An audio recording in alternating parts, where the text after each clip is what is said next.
Charlie was effective because he was courageous, because he worked very hard, and because he made his vision a reality.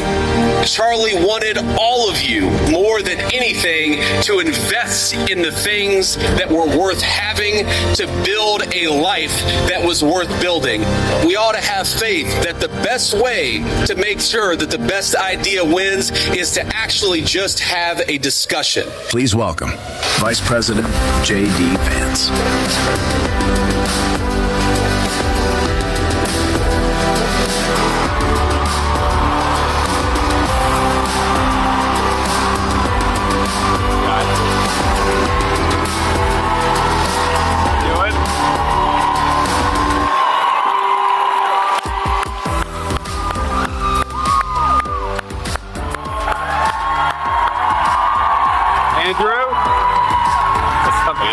President, good to see you. Thank you all. What a welcome. Hello, Athens. Yeah.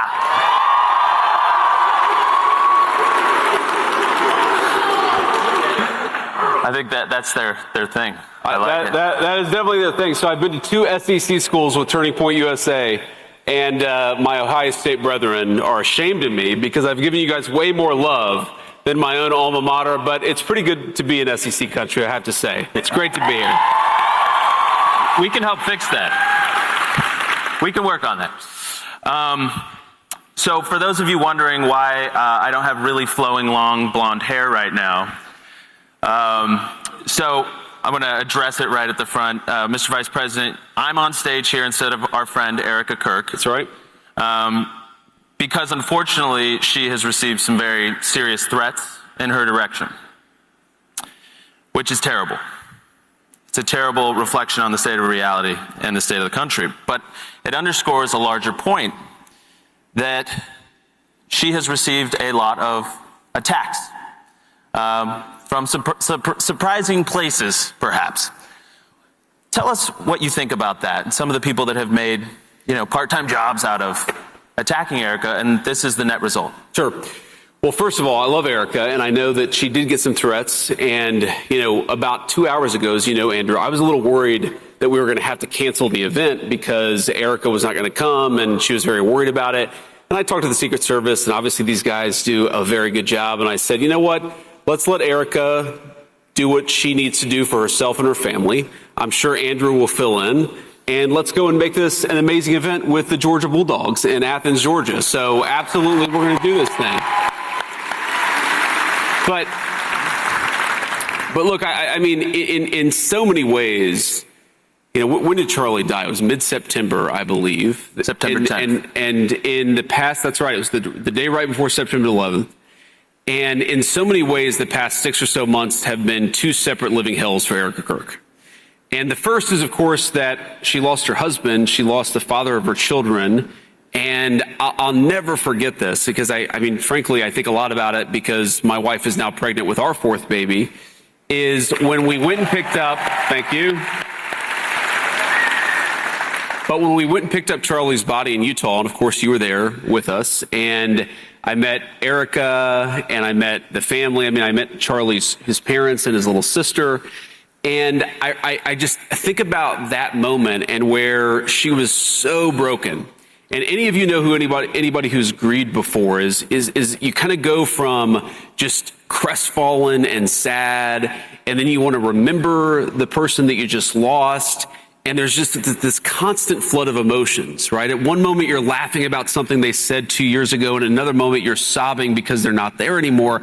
And I thought about that moment a lot because Erica told me, and that was the first time she'd ever told me this. And I guess I thought about it a lot in the context of our own, my wife's pregnancy. She said, I really wish that we had had more babies together. And that kind of hit me like, it's just it, he's gone. That was sort of one of the moments where I realized Charlie's not coming back here. And you have this mom who's really sad about the fact that her 2 little kids may never have memories. I mean, you think about as a father, I know most of you out there are too young to have kids, but one of the things that you think about as a father is, I want my kids to remember this moment, right? I want my 6-year-old to remember when I took him to the zoo, or my 6-year-old son was just baptized on Easter Sunday, and I want him to remember that moment with me. And thank you. But so Erica's struggling with this, and of course that's terrible, unspeakable. Most of us cannot even put ourselves in her shoes, while at the same time, she's trying to make sure that Charlie's legacy doesn't die. And in that context, everybody is attacking her over everything, and they're lying about her, and it's one of the most disgraceful things that I've ever seen in public life. And I've seen a lot of crazy stuff in my life as a political leader, and I will tell you that the people who tell you, I was there with her, I was holding her hand, my wife was hugging her while we loaded Charlie's body onto Air Force Two and said the Lord's Prayer. The people telling you that Erica wasn't grieving her husband are full of shit. And we need to be honest about that fact. Excuse my language. My wife says I got to work on my language. She's been telling me that for 12 years, and it still hasn't taken. But the thing is, look, when you become a public figure, the natural thing, and I've talked to Erica about this privately, is a ton of crazy people say a ton of things about you that simply aren't true. But the thing that makes it so egregious with Erica is that she's a grieving person who's trying to carry on her husband's legacy. And look, we all do things that are wrong. If you want to, criticize Turning Point USA for not taking this position or having this political disagreement, or maybe it should do this or that, that's all above board. But to say that Erica Kirk wasn't grieving her husband on that day, to say that Erica Kirk was somehow complicit in it, is so preposterous and so disgusting. And it's one of the things that has broken, I think, the American public conversation of the last 6 months. I mean, Andrew, we could talk about this for a long time. Charlie's absence, I felt it so many times in so many different ways. There have been so many times where I wanted to call Charlie and say, man, you've got to call this person, or man, you've got to put this event together so we can help this candidate, or just to bounce ideas off of as a friend. There have been so many ways in which I felt that void. But one of the ways in which I felt that void is that it's like the response to Charlie Kirk dying, the response to Charlie Kirk getting assassinated by a left-wing furry lover, is the response should have been, let's go after left-wing violence and terrorism. Let's defund the networks of left-wing violence and terrorism. That's what we've been doing in Washington, D.C., and that's what we've been fighting for every single day. Savannah Hernandez, of course, was assaulted in Minnesota a couple days ago. I talked to Kash Patel on the way down here, and I said, I assume that we're doing something here. And he said, yes, we've had multiple agents on the ground. We've already talked to Savannah. We're going to use the video to try to go after the people who assaulted her and then try to defund the networks that fund those radicals who are going around assaulting activists. That's what we should be doing.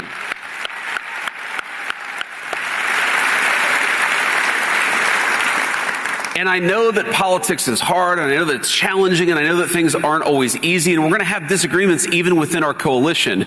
But if you're going after Erica Kirk and not the people who are trying to destroy the United States of America, you're part of the problem, not part of the solution. Yeah, amen.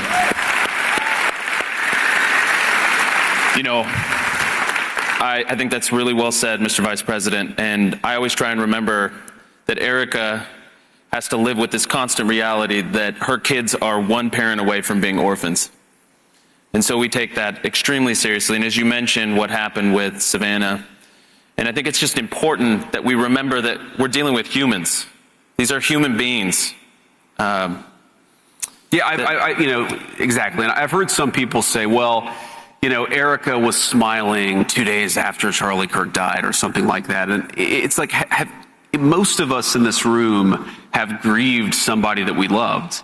Maybe, hopefully not a spouse who dies in the prime of their life, but when you deal with somebody who's grieving, it's always this weird combination of emotions. It's intense sadness, intense affection. It's, you sort of love that person in that moment, maybe more than you ever have because you feel their absence. You think about all the happy moments that you had and you can't help but smile. Mm-hmm. And then you remember they're not there and you can't help but sob. That's what grief is like. And so, again, if your instinct is to go after not the left-wing radicals who are assaulting Savannah or not the people who shot Charlie Kirk, but if your instinct is to go after a young mother because she's grieving in a way that you find you find wrong, well, why don't you stay in your lane and mind your own business? Yeah, amen. Grief is complicated, and so there's another angle of this, Andrew, which is just so absurd, which is that, people will say that, Erica, she's been doing this or she's been doing that, and I would be doing something different. And it's like, first of all, that's fine.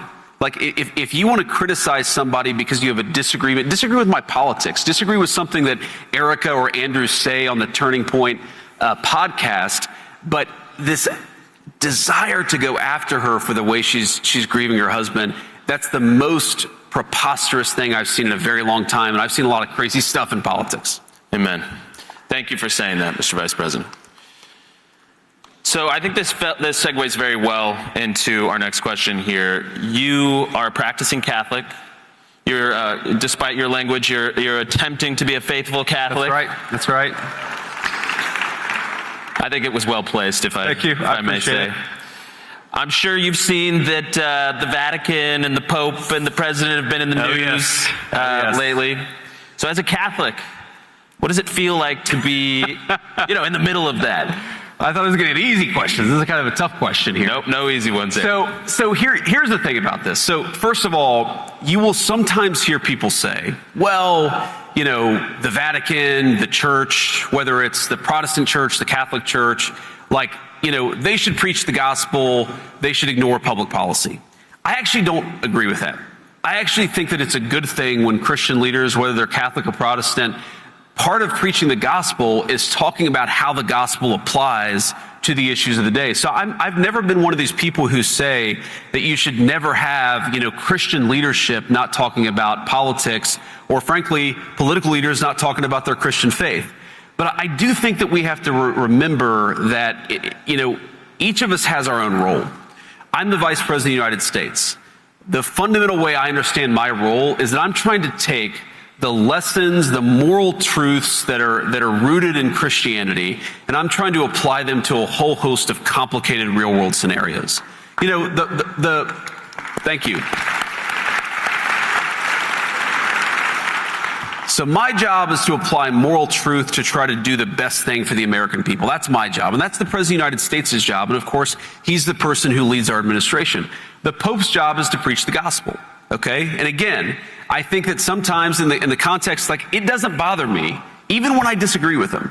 And I have a lot of respect for the Pope. I like him. I admire him. I've gotten to know him a little bit.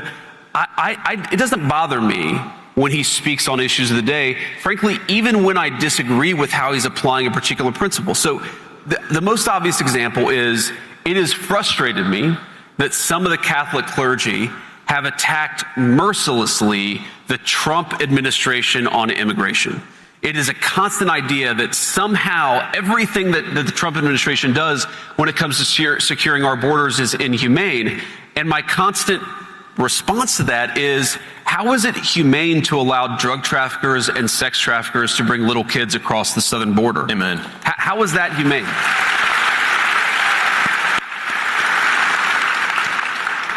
But again, I'd almost rather have the conversation. So I kind of even when there's disagreement, I like it when the Pope comments on questions of immigration. I like it when the Pope talks about abortion. I like it when the Pope talks about matters of war and peace, because I think that at the very least, it invites a conversation.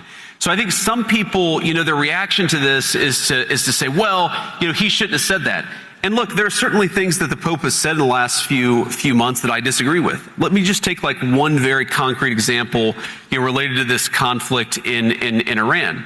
So the Pope said something where he said, and I'm going to try to remember the exact quote, but he said that God is never on the side of those who wield the sword.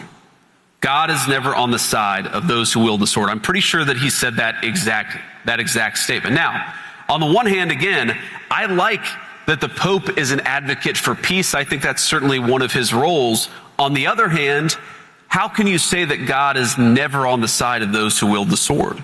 Was God on the side of the Americans who liberated France from the Nazis? Was God on the side of the Americans who liberated Holocaust camps and liberated those innocent people from, those who had survived the Holocaust? I certainly think the answer is yes, and I agree. Jesus Christ does not. I agree. Jesus Christ certainly does not support genocide. Whoever yelled that out from the dark, he certainly does not. I think that's pretty easy. I think that's a pretty easy principle. Okay, so here's a guy. Let me just say this. This is a guy. No. First of all, random dude who's shouting, can I finish my point and then I'll respond to what you just shouted? Is that okay? Okay, great. Yeah, can we give him 1 second to answer this? So let me just finish this question on the Pope, and then I want to respond to what this guy said. So, number one, when the Pope says that God is never on the side of those who wield the sword, there is more than 1,000-year tradition of just war theory. Okay?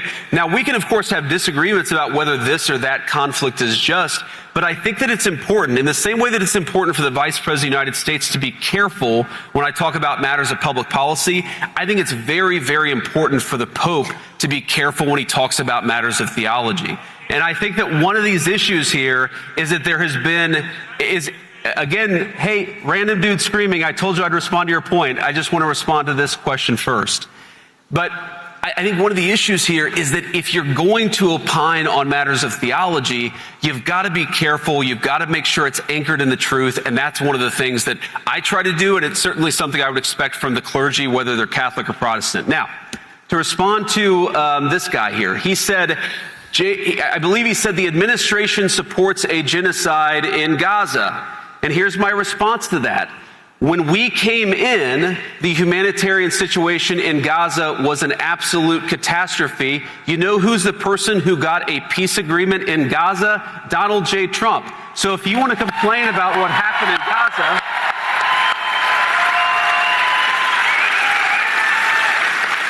so if you want, sir, to complain about what happened in Gaza, why don't you complain about Joe Biden and the last administration? We're the administration that solved that problem.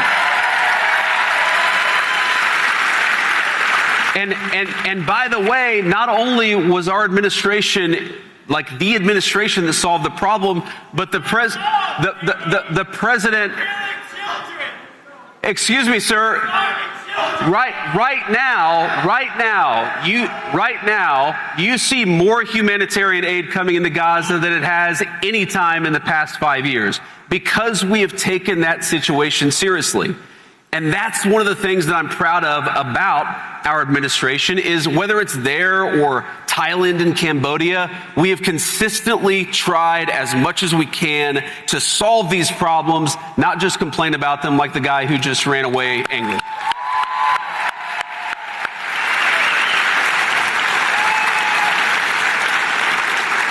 You know, JD, I'll never forget your speech at Charlie's memorial, and you talked about how your faith in the wake of Charlie's assassination has become so central to you. You talk about it more, and now you're even writing a book about it. Sure. Tell us about it. And what's it called? It's called the way. Well, it's called Communion, and you know, I think the subtitle is Finding My Way Back to Faith. Yes. And you know, here's why I wanted to write this book, Andrew, because you know, I think that, like a lot of you, there was a point in my life. I mean, you're probably this is probably a much more Christian audience than maybe I was when I was a 22-year-old college student. I just got out of the Marine Corps, and I realized that I was sort of winning this game of life in one sense, and I was losing it in the way that mattered. And, you know, I was raised in a Christian household. I was raised in a very sort of Pentecostal family. You know, our church had really good music and amazing people. And one of the things I love about evangelical culture in the United States of America is just how welcoming it is of everybody, right? And you know that. You're an evangelical Christian. And so the thing is, I hadn't been properly formed in my faith. And so I got to the Marine Corps, and by the time I left the Marine Corps and it was starting college, I called myself an atheist. And I kind of went through this period of being an angry atheist, and then I realized when I got to a point where I thought to myself, what actually matters in life? It's not getting into a law school. which I had done. It's not making a lot of money. It's not credentials. It's not good jobs. It's being a good person. It's, I'd fallen in love with this, thank you. I'd fallen in love with a girl, and that girl eventually became my wife and the mother to our now 4 children. And I remember thinking to myself, like, she doesn't care whether I make a certain amount of money. She wants me to be a good husband. She wants me to be a good father. She wants me to be a virtuous person. And I started to realize she wants date night. Yes, she does want that, which is hard when you're vice president of the United States. But what I realized is that the philosophy of secular liberalism, it was achieve, achieve, achieve. Get as many credentials, make as much money as possible, and that left me feeling empty. And meanwhile, it was this faith that I had discarded as a kid, which actually provided a real sense of meaning and purpose. And then I talked to a priest, and this priest was like, you know what? If you think that the Christian faith is right about all these moral questions, maybe it's right because there's a witness element to it. Like maybe the fact that it's right about morality and about virtue and about sin, maybe that means it's also right about the fact that Jesus Christ was the Son of God. Maybe it's also right that Jesus Christ died and rose from the dead on the 3rd day. Like maybe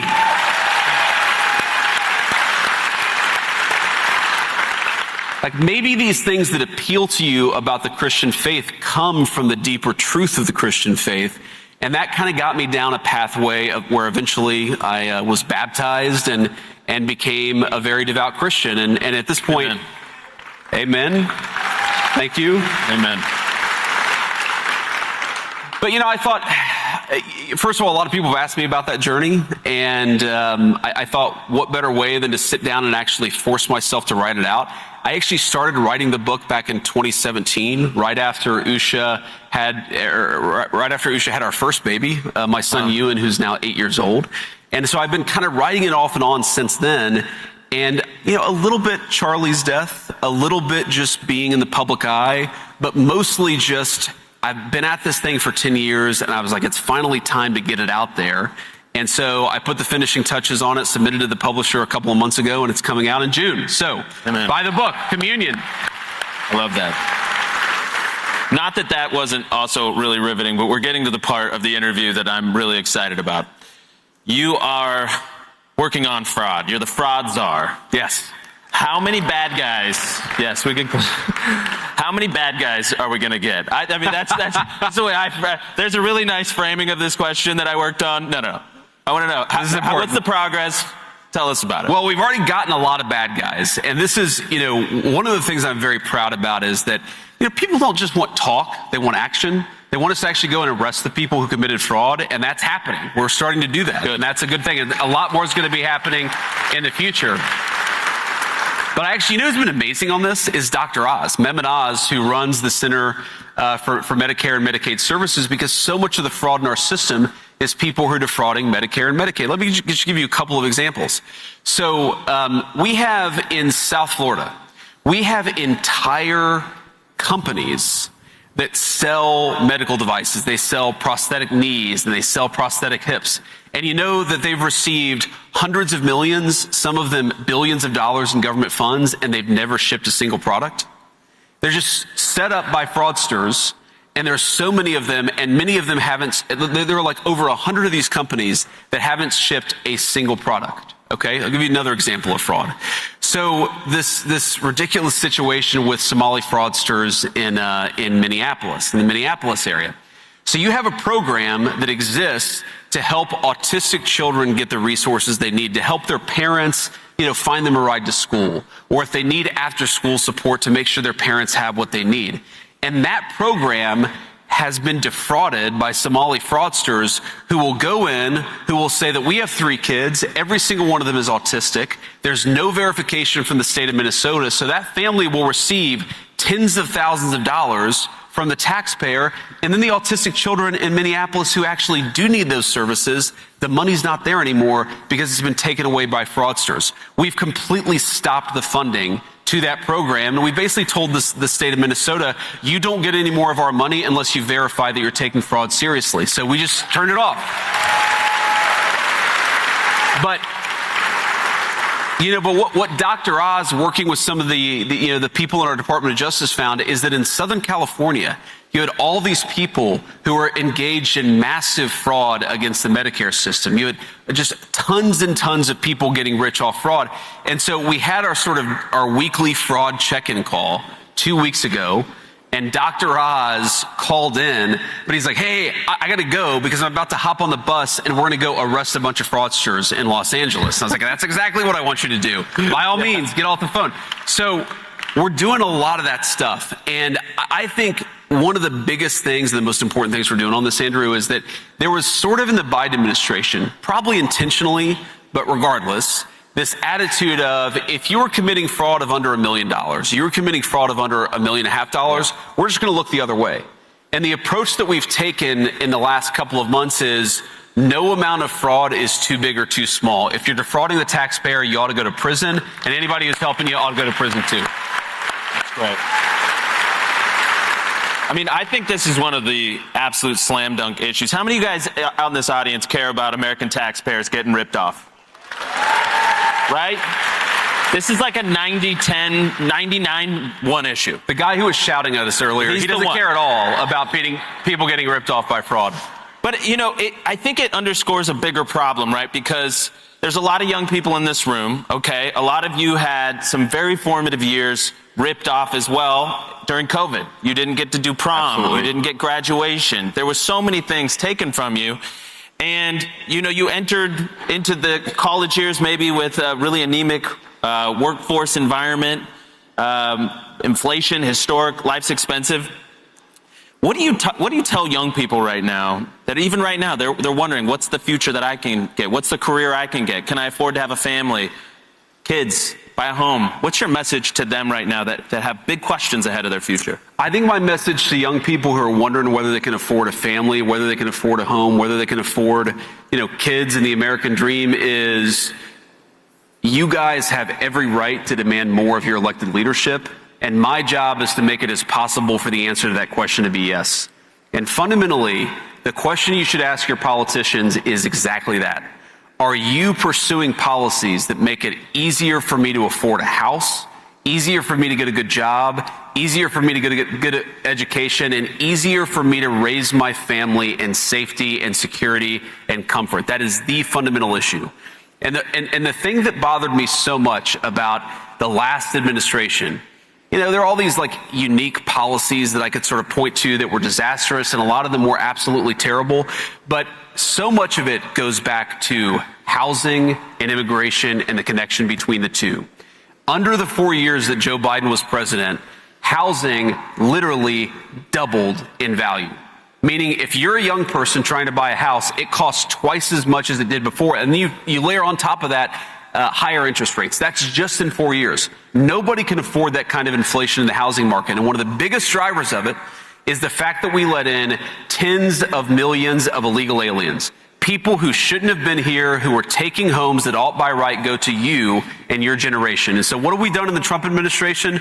We've shut the border. We've kicked a lot of those people who have come into the United States. We've kicked them out of our country. And importantly, we have actually instituted a ban on institutional investors buying up American homes. Because I don't want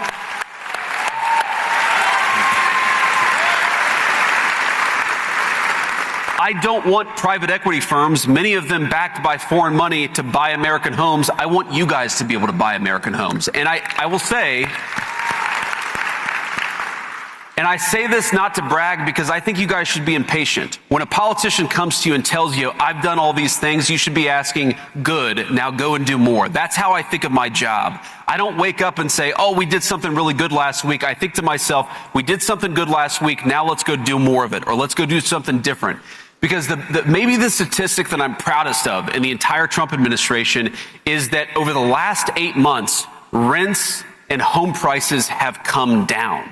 Not stayed the same, they have come down. And what I think of as our ultimate ambition is that after another few years of this administration of stopping private equity barons from buying up homes, from kicking out more illegal immigrants, from securing the border, what we're going to see is housing that is much more affordable, and then we're going to keep on building on it year after year after year, because the American dream should not be sold to the highest foreign bidder. It belongs to you. Yeah.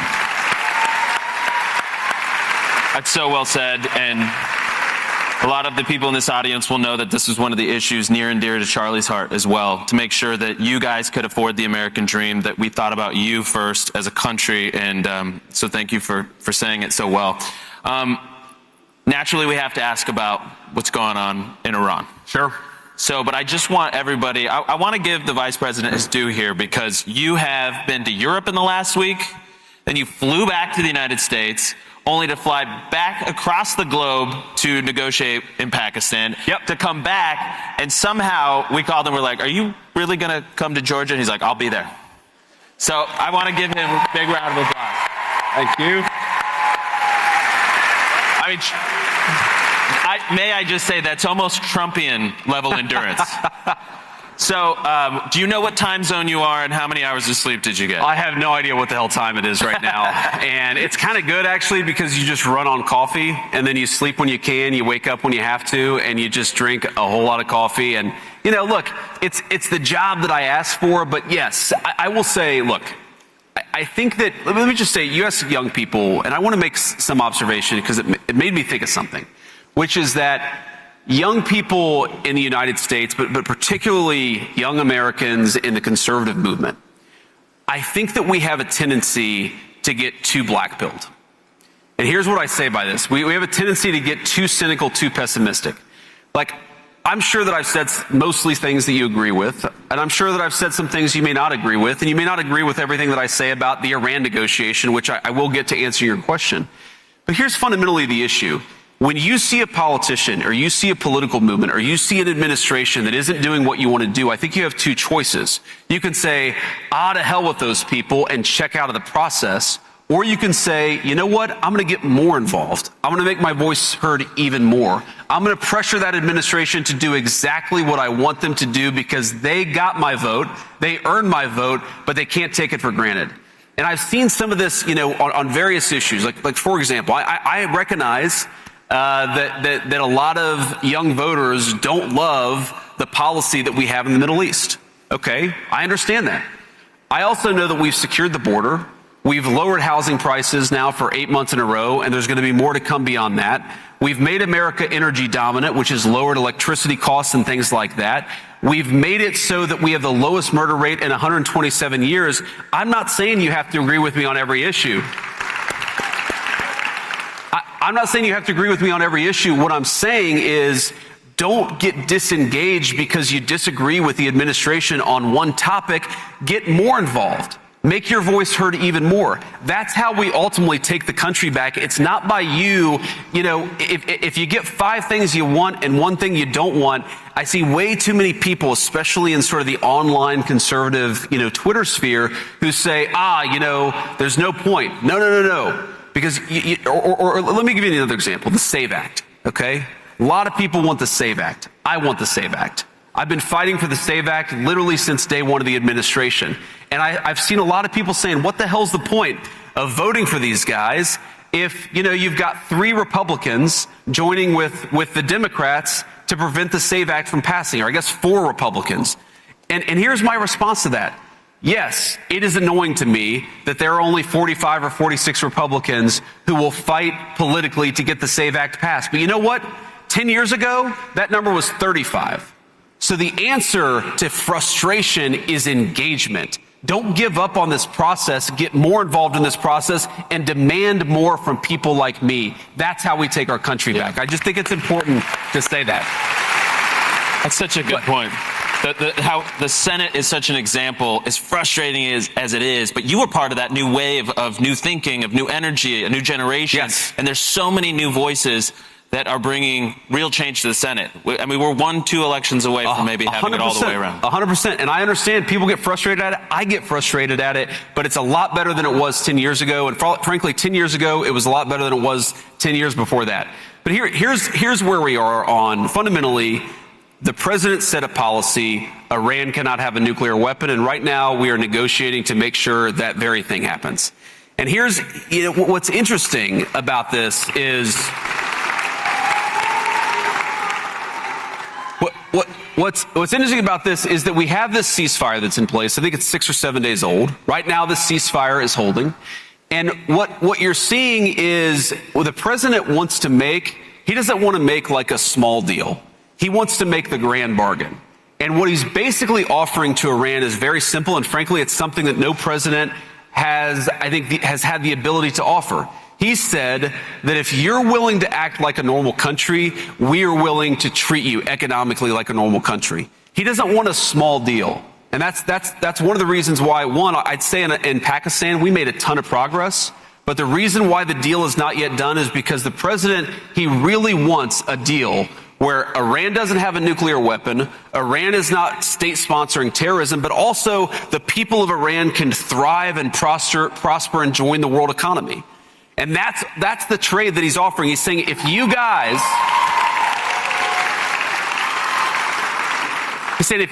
commit to not having a nuclear weapon, we are going to make Iran thrive. We're going to make it economically prosperous, and we're going to invite the Iranian people into the world economy in a way they haven't been in my entire life. And that's the kind of Trumpian grand bargain that the president has put on the table.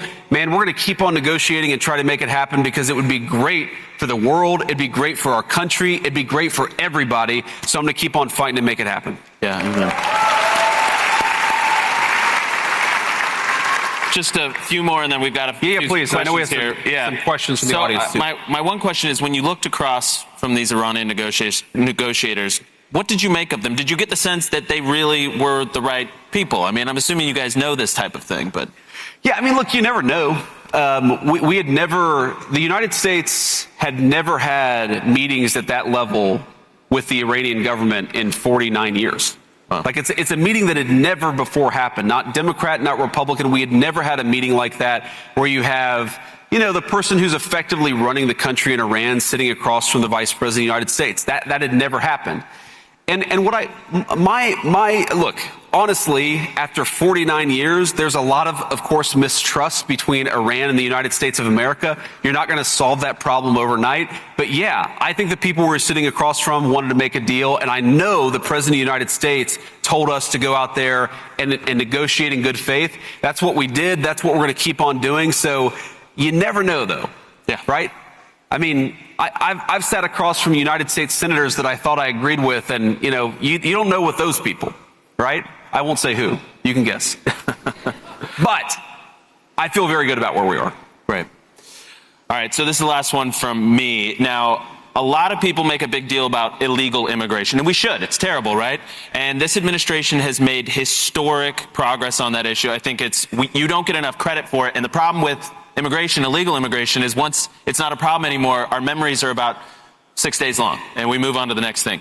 But what about legal immigration? Sure. And reforming it, correcting it, addressing abuses? Because I look around here and I see a bunch of American students that want jobs, that want homes, that want a space in this country, and I think reforming legal is so critical. Maybe talk about some of the reforms that this administration has done specifically on the legal front. So this is exactly right. And this is 100%, I think one of the first pieces of legislation I sponsored in the United States Senate was effectively to get rid of the H-1B visa, because I cared so much about this when I was in the Senate. And yes, it is the case that Congress has not exactly come along. There, again, to my point about the United States Senate, there are far more people who are sponsoring that legislation today than there were 10 years ago, but it's not nearly enough to get it through.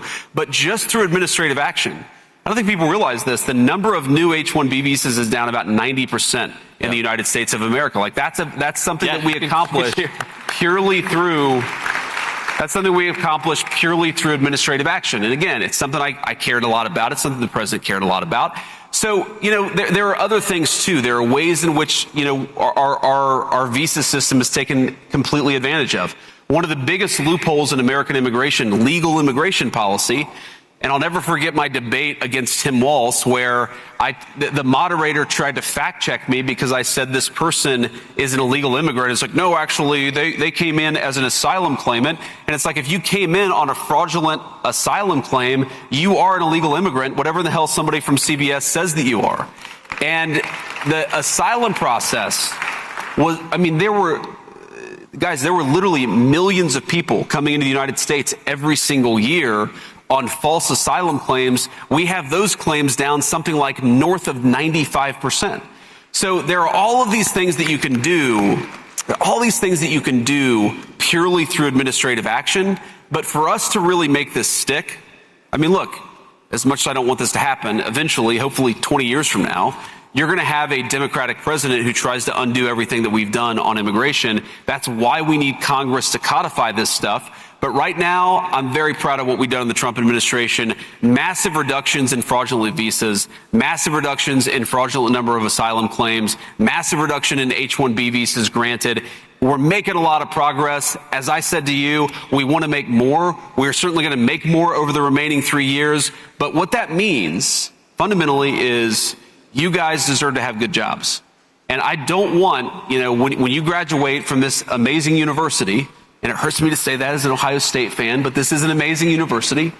When you graduate, I think the guy who was screaming earlier, he's clearly a Michigan guy. Just put it on the table. Oh no, we have another Michigan guy over here. But they did win the Natty. So yes, that's right. But when you guys graduate from this university, I don't want you competing against a low-wage foreigner for your first job. I want a company to have to pay you a fair wage for a fair day's work. It's like common sense. But to do that, you really have to do reform of the H-1B and other, it's not just the H-1B, a number of the other visa systems. We've made a lot of progress, but man, I would love a Congress. And you guys advocated. Ask yourself, you have a Senate primary going on right now. This is what I say about getting more involved. Every single one of you should ask those Senate candidates, what do you think about the H-1B visa? Would you co-sponsor the vice president, former senator's legislation to eliminate that program because it's basically just something that big tech companies take advantage of? These are the things that you guys have to do because I can't keep these politicians honest by myself. I need your help. It's a very big job. Great stuff. So, thank you, Mr. Vice President. We have some questions. I believe we're ready for some questions for let's do some questions for the audience. Oh, right here. Okay, there we are. Hello. Hi, my name is Hope. I have a serious question and then a fun question. Okay. So your serious question is, when you were growing up, who was your voice / influencer that helped you see your conservative views? And then for now, who can we look at as an influencer or like a voice? Okay, so that's very interesting. So, when I was a kid and I was kind of developing my politics, there was actually a radio host, a guy who founded this organization called Focus on the Family, James Dobson, who was really influential to me. And he was just, he was a good Christian guy. He talked about the family. He talked about things I cared a lot about. And I came from a broken home. So when he talked about the ways in which a broken home had a negative effect on kids, it made sense to me because I was seeing it in my own life. And then here was a guy who was actually talking about it. And what I liked about him is that he didn't talk about it in this judgmental way, right? He wasn't attacking a kid like me who didn't have everything handed to him. He was just explaining in a very real world, with a fundamentally Christian underpinning, here's what happens when things are broken. And when you ask who are some of the conservative influencers or the political influencers today, there are a few people that I look to who I think have very, very smart and wise spiritual wisdom. I think Andrew and Blake and the podcast that they have at TPUSA is amazing. I listen to it all the time. I think it's great. I think if you want a good laugh, I love Theo Vaughn. He's one of my favorite. I think he's just incredible. And he's got one of these senses of humor where 30% of the time it goes completely over my head, and 70% of the time he's the funniest person imaginable. But I think Theo has a good heart, and that's one of the reasons why I really like listening to his show. And then just in terms of pure politics, of course you should be listening to the Vice President of these United States. Thank you. And then my fun question is, if you could have a free day with 0 responsibilities, what would your day look like? Oh, that's a good question. And honestly, I would add not just 0 responsibilities, but total anonymity.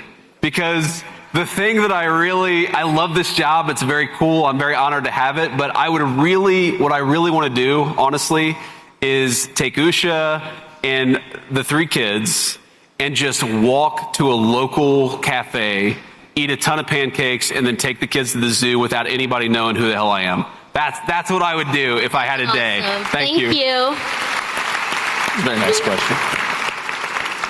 All right, hi JD. My name is Jacob, and I'm also from Cincinnati. So I get you. I'm with you there on the zoo. That's pretty awesome. Yeah, so. Appreciate that. Thank you. Anyway, my question is that there's a lot of division within our country right now, from right to left and everybody in between. And leading up to the 2024 election and Charlie's death, I found that Charlie was definitely the glue that held at least the conservative movement together. Right. And since he has passed, there's been a lot of division within our conservative movement, and especially with the 2026 midterms and the 2028 election coming up. How do you think the conservative movement can be united? And if there is a who do you think that could be? Well, that's a very good question. And look, man, I agree with you. I think part of the division is Charlie's death, because Charlie, as Andrew knows well, and a lot of this was behind the scenes, Charlie was the guy who was talking to different segments of the movement, right? So, I mean, just this Iran thing. Charlie would be the guy who was talking to the people who really wanted to go to war with Iran and the people who really didn't want to go to war with Iran. And he would try to find ways for those guys to work together, even if they disagreed over one issue, right? And so Charlie's absence is a huge thing. And my answer to your question is, who replaces Charlie Kirk? I think it's going to be a combination of people. I think Andrew's got a role. I've got a role. You guys have got a role. And I think the most important thing to remember about how Charlie thought about this is he always recognized what was the goal and who was the real problem. The real problem is not a person who disagrees with you about this or that foreign policy or domestic policy issue. The real problem is the person who killed our friend and anybody who defended the people who killed our friend. And we got to keep our eye on the ball and recognize that those who want to kill conservatives because they have the wrong viewpoints, we need to defeat those people. We need to unite with each other and actually fight together to defeat the real enemy that's out there. That's the most important message. And I'll also give you, one of the reasons why I'm optimistic about this is, even when Charlie was alive, you saw some of these divisions starting to bubble to the surface, okay? And I remember, Charlie died in September of 2025. I hadn't been vice president. I'd been vice president for all of 8 months when Charlie lost his life to an assassin's gun. One thing that makes people in politics sort of divide against each other is just being in power, right? When you have control of the House, the Senate, the White House, and there's not an election around the horizon, it's very easy to forget what your goal is. Well, starting in a few months, we're going to have primaries that are over, we're going to have candidates on the ballot, and we're all going to need to get out there and work hard, because the people who want to kill Donald Trump, the people who want to throw Donald Trump in prison, the people who murdered our friend, and then the people who celebrated it afterwards, those people are trying to achieve political power. We cannot let them, and we have to unite to make sure that doesn't happen. Amen. Thank you, JD. Good evening, Mr. Vice President. Thank you for taking the time to come out here. My name is Dane Hoff. I'm originally from the great state of Arizona and proudly voted for you and Donald J. Trump in November 2024. There we go. And my question is that many people believe the midterms are already gone for us. I disagree. So what is the game plan to win the midterms, and what's the strategy to maintain the coalitions Trump won in 24? So number one is, I totally agree with you. The idea that midterms are gone is preposterous. And if you go back to 2018 and you look at the polling picture in 2018, that was Trump's first term. And what it showed is that Republicans were getting crushed in the generic ballot by 10, 11, 12 points. The worst polls right now, the worst polls, not all of them, the worst polls have us down by 5 or 6 points, okay? And what happened in 2018 is that as we got closer to the election, and again, the right kind of unified in the face of an election campaign, what happened is those margins narrowed, and the Republican Party did much better than expected in 2018. It wasn't a great election by any means, but the idea that this is done now, it's ridiculous, and frankly, it's cynical, pessimistic garbage pushed by people who want us to completely give up. Don't give up. We got to keep on fighting. That's the fundamental and most important thing, is the people telling you to give up on the midterms are the people who want us to lose the midterms. Don't listen to them. But what's the game plan? You asked what the game plan is. So I'll give you a little good news and a little bad news on that, because the bad news and the good news about the modern Congress is, whether you agree with this or not, the districts are so gerrymandered, there aren't that many battleground congressional districts left. Like if you go back to 2014, where I think Republicans won like 80 seats in the House, that's not going to happen. Elections like that don't happen anymore. So what we got to fight is 20 or 30 districts where there's actually some real competition in those districts. We got to put a lot of resources. We got to knock on a lot of doors. We got to get out the marginal Trump voter. Because one of the things we saw in 2024 is a lot of our voters, they're dedicated, they love the president, they don't show up in midterm elections. So we got to knock on as many doors and make sure those people get out and vote. We have a game plan, but the House is going to be determined by 20 or 30 seats. We just got to win as many of those as possible. And yes, we can win the midterms in 2026. Thank you. And we should say what's happening in Virginia, you know? Exactly. I mean, and then this is the thing. Democrats always overreact. They always overreach. They always do crazy things. And look, there are districts where, you know, MSNBC will say, well, this district, you know, Donald Trump won it by 20 points, and then, you know, this guy only won it by 12 points. That means everything's terrible. You look in Virginia, or look at some of these other places where, you know, Kamala Harris won it by 4 points, and now Republicans are winning by a few points. There's a lot of reason to think that we have a good chance here. We just got to keep on working at it. Sorry, next question. And the redistricting, make sure if you're watching in Virginia. Yes. Yeah, sorry. Virginia, vote against the Obama-Spangenberger redistricting plan. Yep. Vote against it. And frankly, the polls are moving in our direction a little bit. We just got to get out there and defeat that ballot measure. Hi, Mr. Vice President. Thank you so much for being here. It's truly incredible that you can come all across the world and then just be in Athens. So my question, not to sound pessimistic, but my question revolves around Congress. Sure. And, you know, many Americans feel discouraged, even somewhat dissatisfied. You know, the executive sets out a plan. We know you want to do something, but Congress sometimes is just unable to deliver. And with, you know, the inability to keep the government open during shutdowns and all of that stuff, what are your thoughts? I know leaders such as Governor DeSantis have called on term limits for Congress members, balanced budget amendments, and banning stock trading. What do you think are just some practical measures that we can take to ensure Congress is delivering results to the American people? Yeah, so great question. And I remember during the State of the Union address, when the president talked about banning members of Congress from trading stocks, I looked over at Nancy Pelosi and she was sitting in her chair like, and if you watch the State of the Union, I start laughing hysterically. It's because I looked over and saw the look on Nancy Pelosi's face. I think people don't have any idea how bad the corruption is in Washington, D.C. So, yeah, I love the idea of term limits for Congress. You know what I love more?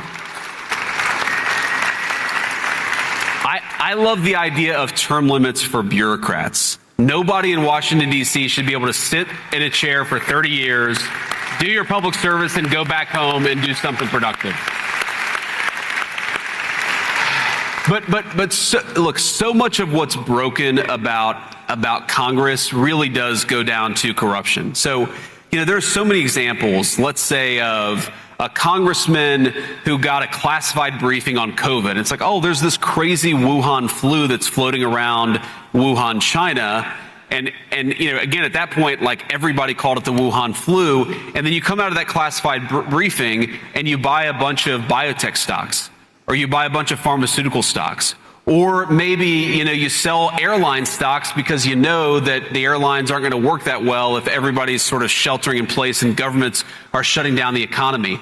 That stuff should be illegal and you should go to prison for it. And if you just cut out the basic corruption, you'd solve a lot of the problem. Thank you so much. This will be the last question. Okay. Can we take two more? Because I like answering questions. We'll take a couple more. Hi, Mr. Vice President. Before I get to my question, I just want to, number one, thank you for your service to the United States military. And number two, welcome you to the greatest university in this country.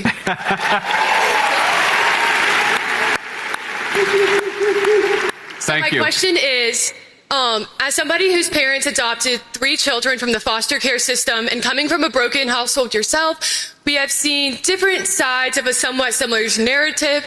How would you respond to somebody who says that the only way to succeed in this country is to come from a generationally wealthy family? That's a good question. Wow, I didn't expect that one. Well, first of all, it's just not true. And I think that one of the things that, a very powerful thing that somebody told me is that, disadvantage and unfairness is just, it is true. Not everybody started at the exact same place. Some people were dealt a much worse hand than others. But what somebody, again, this person gave me a very good piece of advice and said, no matter what hand you were dealt, you have the responsibility to play it as well as you can. And I think that for me at least, there was something empowering for me about recognizing that, yeah, my life wasn't as easy as most other kids.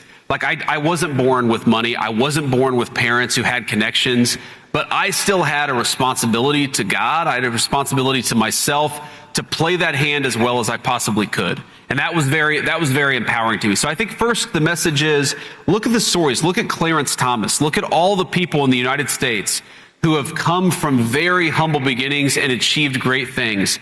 You can believe, as I do, that we have to do a lot better job by the young people of this country, while at the same time knowing that you are the master of your own destiny. Never give up on yourself and never believe that you're a victim of circumstances, because when you believe that, you will be a victim of circumstances. Thank you so much, and go Dogs.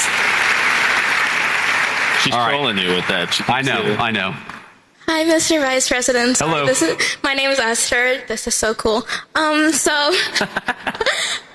I know the whole H-1B thing you talked about, but I am also a daughter of a legal immigrant who came here on an H-1B visa. Sure. So my mom and my dad, we've been here for over 10 years. I was born here, well, more than over 10 years. So I'm 20 years old. Sorry, I'm a little nervous. That's okay. Take your time. But for people who have been here on H-1B visas, it's been really hard, getting the green card based on everything with quotas and everything.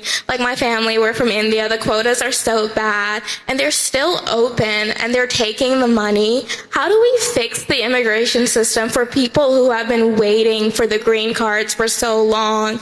And they're not getting it in time, because a lot of people don't know it, during the Biden administration, to get a green card, it would have taken my family 150 years to get a green card. Sure. So how is the Trump administration trying to fix that for people who have been here, are paying taxes and doing a lot of stuff that citizens do, but they can't do a lot of things that citizens do? We're also looking for the American dream.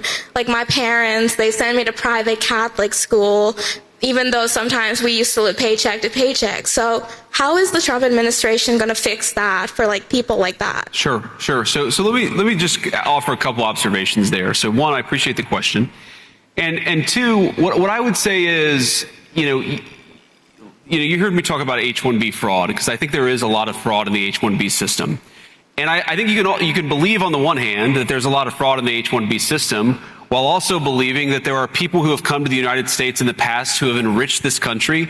And look, I'm married to the daughter of immigrants from India, and I love my in-laws, and they're great people, and they've been great contributors to the United States of America. But I also think that when you become an American citizen, whether your family has 9 generations of lineage in the United States, or whether your family has 0 generations of lineage in the United States, one of the responsibilities that we must expect of citizens, and of course, it's always hard to talk in specifics about your situation because I don't know about it, but one of the obligations of citizens is that you have to think about the best interest of the country, and not the country you came from beforehand, and not of any sort of any group that you came from. You've got to think of yourself as an American. The system only works if everybody thinks of themselves as an American. I remember having this conversation with my father-in-law, who's an amazing guy, and it was actually during a Senate event that I had done, where I had somebody who came up to me, and I'm sure a great person, a wonderful person. It was a Ukrainian American in Cleveland, Ohio. I was campaigning for the Senate. There are a lot of Ukrainian Americans in Cleveland, Ohio. And this person got really agitated at me because I was saying we should stop funding the Ukraine war, okay? And I still believe that, obviously, and it's one of the things I'm proudest that we've done as administration is we've told Europe that if you want to buy weapons, you can, but the United States is not buying weapons and sending them to Ukraine anymore. We're just out of that business. So a very good thing. But these Ukrainian American, again, a kind person, they probably didn't vote for me after this conversation, but he was kind of sticking his finger in my face saying, you need to support my country. You need to support my country. And I said, sir, with all due respect, if you're an American, your country is the United States of America, not a place that you immigrated from, whenever that was.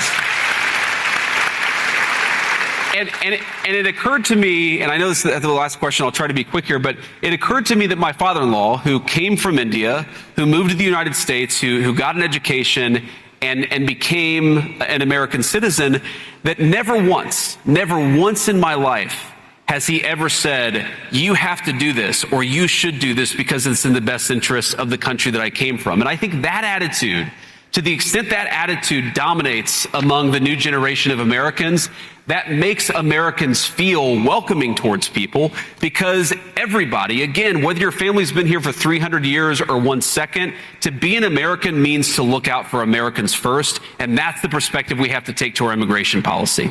Thank you. Thank you. Okay, yeah. We'll do one more. Sorry, real quick. I love this, but I got to go.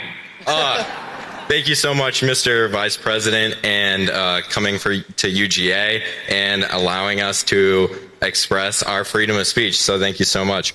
The First Lady said Epstein was not acting alone and had to be held accountable. She said and called for a congressional hearing, but President Trump multiple times called the files a hoax.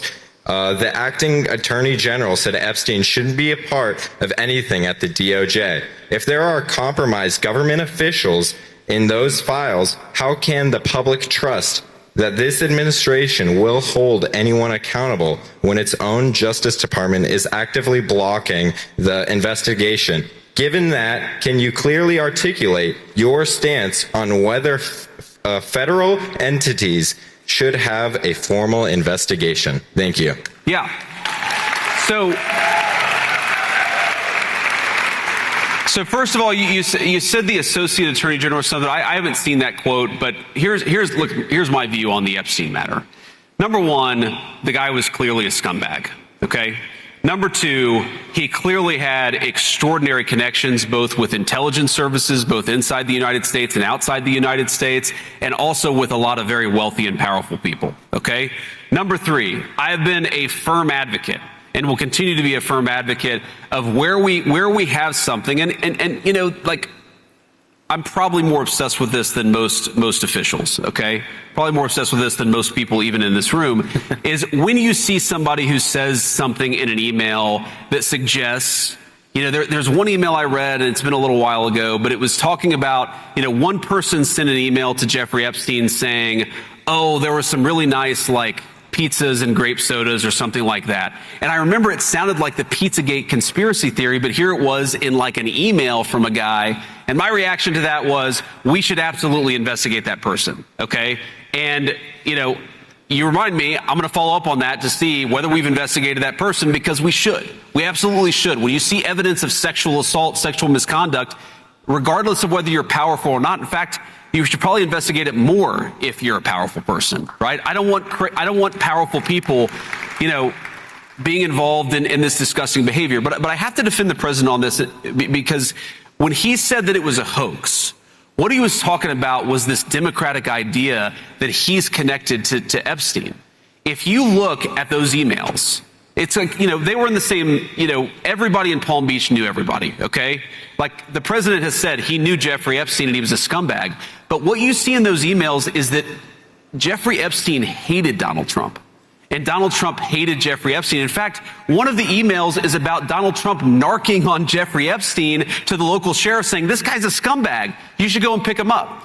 So when Donald Trump says, when the president says this is a hoax, he's not saying it's a hoax that Epstein was the scumbag. He's not saying that it's a hoax that Epstein was connected to powerful people. He's saying this democratic idea that somehow he was Epstein's best friend, that is a hoax. And if you look at the emails, it's obvious that Jeffrey Epstein hated Donald J. Trump. And by the way, one of the best signs for whether you're a good person or not, for whether you're a decent human being, is if the worst people in the world hate your guts. The fact that Jeffrey Epstein hates Donald J. Trump is a pretty good thing for Donald J. Trump.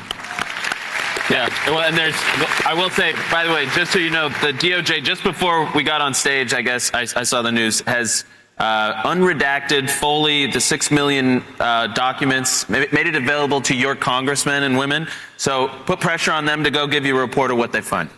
Mr. Awesome. Vice President, thank you so much. Man. Thank you, guys. Appreciate you. That's awesome. Thank you.